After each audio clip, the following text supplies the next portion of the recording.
Ating balikan mga bade aring Monte Maria dinay sa Pagkilatan at may bagong kaganapan dinay mga bade. Nag-viral nung isang araw sa mga Facebook page ng Batanggenyo. Ito ay magiging isang atraksyon dito sa Monte Maria. At ngayon nga ay on the way tayo. Nagpapasalamat nga pala tayo kay Sir Ruel Borbon, no, kay Engineer Ruel Borbon na siyang naging daan para mag-materialize itong ating pagpunta dito.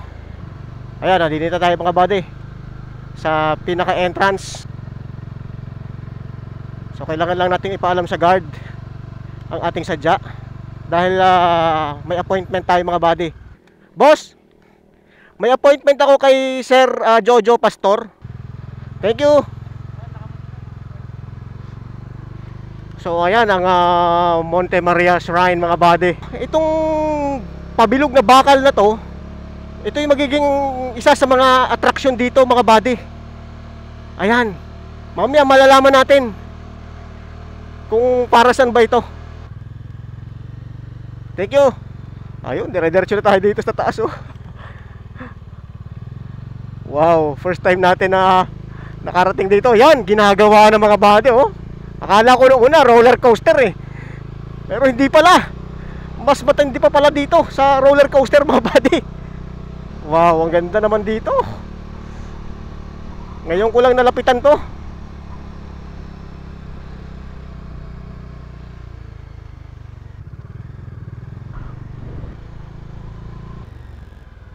Okay, thank you, thank you. Pasok tayo dito sa mismong loob ng Monte Maria Shrine mga buddy. Ito yung kanilang pinakasimbahan. So hindi kagaya ng karaniwan na simbahan na pahaba siya, ito pabilog siya mga buddy. So kita nyo yung mga upuan hanggang dun sa dulo, tapos meron pa sa second floor na mga upuan din.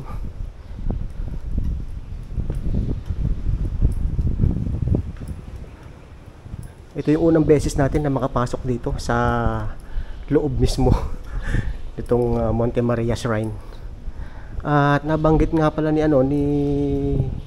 Sir Jojo na meron daw ditong first class relic ni Pope John Paul II. So ibig sabihin mga buddy, pag sinabing first class relic ay bahagi ng katawan ni Pope John Paul, ang ating namayapang Santo Papa.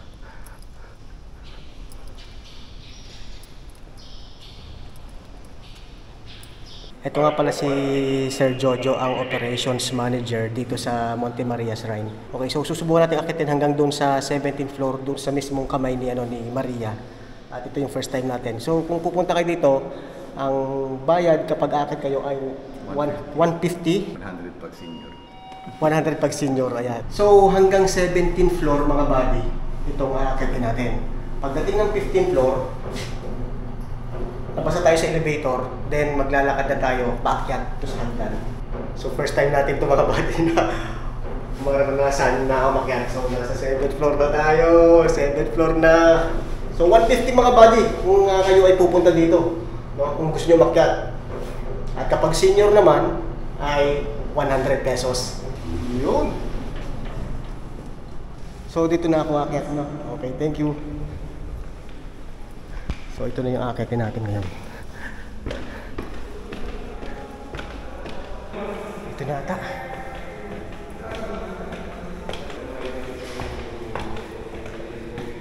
Ayun, ito na mga buddy.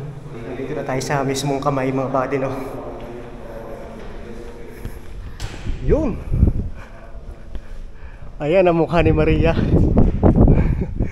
Wow, ang ganda ng view dito.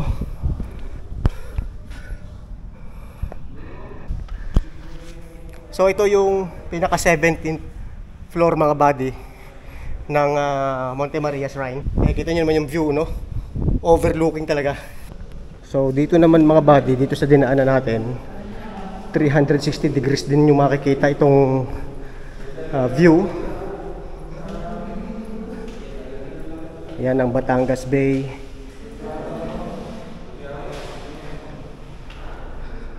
ang Banoy.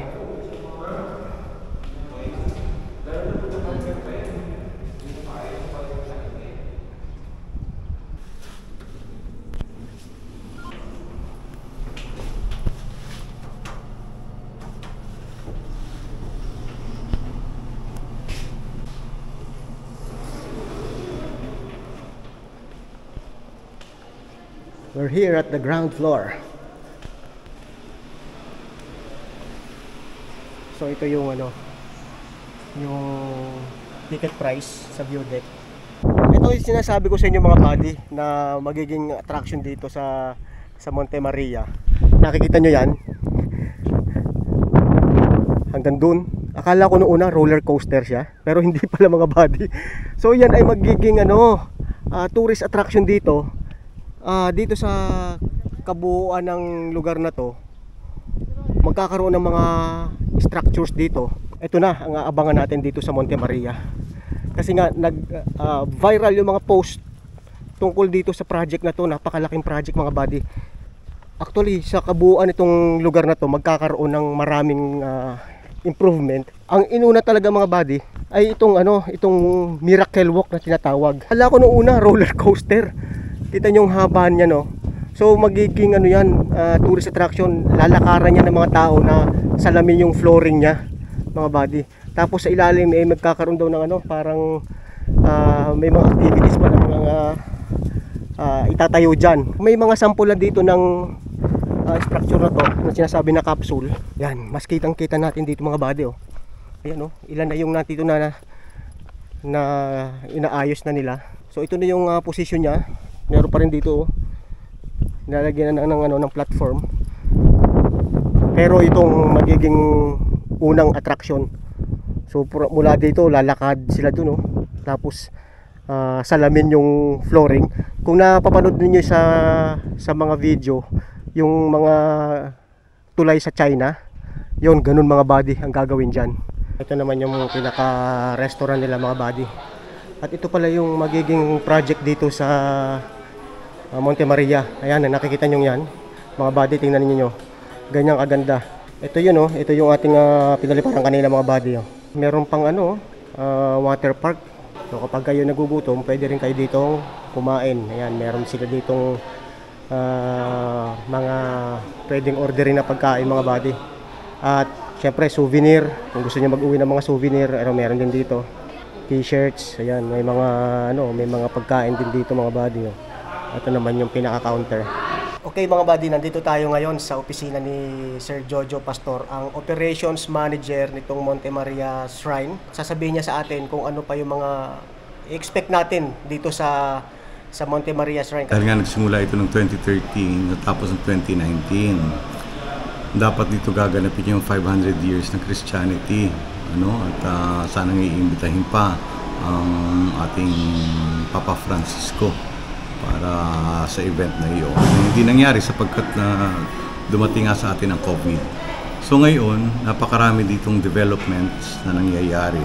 Pagkatapos ng pandemic, meron tayong investor.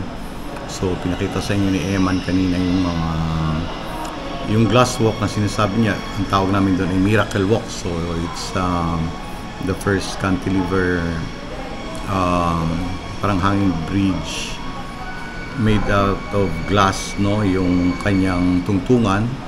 Kaya ang tawag namin doon ay Miracle Walk, no. So siguro in 3 months time yan ay matatapos na din. Plus yung mga nasa tabi niyan, we have mga capsules very futuristic, pero yan naman ay mga, kung halimbawa gusto nila mag-overnight dito, pwede kayo mag-overnight doon. Kompleto yan with toilet and bathroom for family and a very fantastic view of the Verde Island Passage. Hindi lamang yun, oras na ito'y kinakausap na ngayon yung magagawa naman ng longest cable car dito sa Pilipinas, which will start dito sa tabi ng monument, sa statue ng Mother of All Asia, Tower of Peace, itong Monte Maria, papunta doon sa aming tinatawag na Archangels, Gate of the Archangels, at papunta doon sa beach. Kaya ganun siya kahaba. At talagang napakarami pa dahil ngayon nag-start na sila mag-boring ng mga water source dahil magiging theme park siya eh. Magkakameron tayo ng malaking swimming pool with a very long slide going to the sea, hanggang dagat yung slide na yun. And then mga condominiums, more restaurants. We also plan to have a 4-story hotel dito naman sa likod ng statwa.